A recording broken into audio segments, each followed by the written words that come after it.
Le découragement en entrepreneuriat.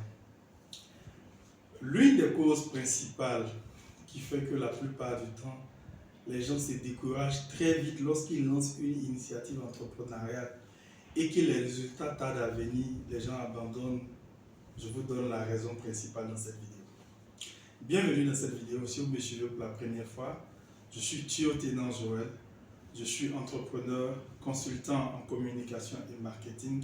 Je suis coach en développement personnel et en entrepreneuriat. Je suis également écrivain. Alors, lorsqu'on veut expliquer l'entrepreneuriat ou lorsqu'on veut parler d'entrepreneuriat, et j'ai même remarqué avec certains formateurs, c'est que la plupart du temps, on va commencer à la fin. Et moi, je l'ai expérimenté quand je demande aux gens, mais pourquoi tu veux entreprendre? Ah, moi, j'entreprends parce que je ne veux plus dire oui, patron. J'entreprends parce que je veux avoir de l'argent. J'entreprends parce que je veux pouvoir me réveiller à l'heure que je veux. Je veux pouvoir disposer mon agenda comme je veux, faire ce que je l'ai. Je veux aller où je veux sans avoir de compte à rendre à quelqu'un.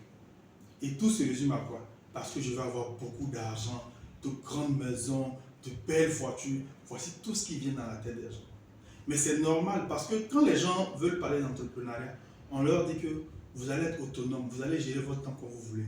Vous aurez beaucoup d'argent. Ce que les gens font en 3 mois, 4 mois, vous allez faire ça en quelques semaines. Donc on va leur montrer la fin de l'entrepreneuriat. Et on oublie qu'on devait leur montrer le début du processus au fait. Donc ce qu'on t'a enseigné quand on parle d'entrepreneuriat, c'est la fin qu'on t'a montré. On te montre la richesse, l'opulence, le luxe, le bonheur. C'est ce qu'on t'a montré. Or là, c'est la fin du processus. Mais on ne t'a pas montré le début. Et entre le début et la fin, il y a un parcours. Il y a des événements à vivre en dents de scie. Il y aura des hauts, il y aura des bas. Et là, quand ces bas-là vont arriver, et malheureusement ça va arriver, c'est inévitable, la plupart des gens préfèrent abandonner. Si c'est ça, j'arrête. On ne m'avait pas dit ça. C'est pourquoi nous, on a un module qu'on appelle ce que tu dois savoir avant de te lancer dans une aventure entrepreneuriale. Oui, il y a des choses que tu dois savoir. Quand tu dis je veux me lancer dans une aventure entrepreneuriale, il y a des informations qu'on doit te donner. Quels sont les challenges que tu vas vivre? Quelles sont les difficultés? Trahison, regrets, rejet, tout ça, on doit te dire d'abord. Parce que moi, je considère l'entrepreneuriat souvent comme un champ de guerre, en fait. Quand tu sais quel genre d'adversaire tu as, tu sais quel genre d'armes utiliser, en fait.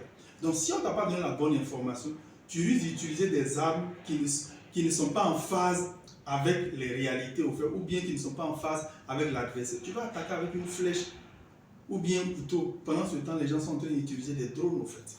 Vous voyez que c'est incongru. Et malheureusement, c'est comme ça.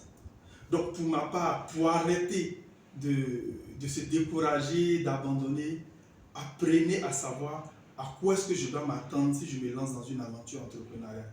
Quels sont les challenges que je vais vivre? Quelles sont les difficultés qu'il y a? Et vous allez voir que vous allez changer de perception. Et l'entrepreneur, quand on veut être libre, on ne devient pas entrepreneur. Soyez salarié, vous travaillez, vous prenez votre salaire, vous rentrez. Parce que la liberté dont on te parle en entrepreneuriat, très souvent, avant 10 ans, ce n'est pas possible.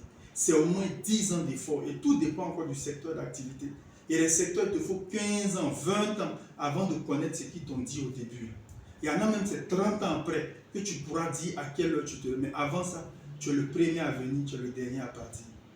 Souvent, même toi-même, tu n'as pas de salaire. Parce que quand tu regardes les charges, si tu t'hasardes d'enlever quelque chose, ça compromet le mois prochain. Et tu es dedans. Et ça, tu peux faire ce cycle-là pendant des années avant d'avoir une certaine stabilité. Au début, tu seras à la fois tout. Tu seras le patron, tu seras le communicateur, tu seras le comptable, tu seras à la fois tout à un début. Et donc, ça veut dire que tu dois avoir des compétences dans tous ces domaines-là. Et au fur et à mesure que la boîte va grandir, que tu vas recruter pour renforcer, tu vas commencer à laisser tomber certaines responsabilités et puis les confier à d'autres personnes. Mais malgré ça, tu dois avoir encore ton œil là-dessus jusqu'à ce que vous atteigniez un certain niveau de stabilité. Donc, bref, voici ce que je voulais te dire. Te dire que te décourager n'est pas la solution. Continue de travailler. Et si tu sens que le découragement est récurrent, tu ne sais pas par où, quoi faire, n'hésite pas à me contacter. C'est avec plaisir que je vais t'accompagner, comme j'accompagne déjà plusieurs autres entrepreneurs.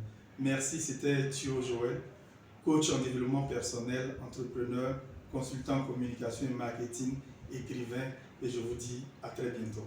Au revoir.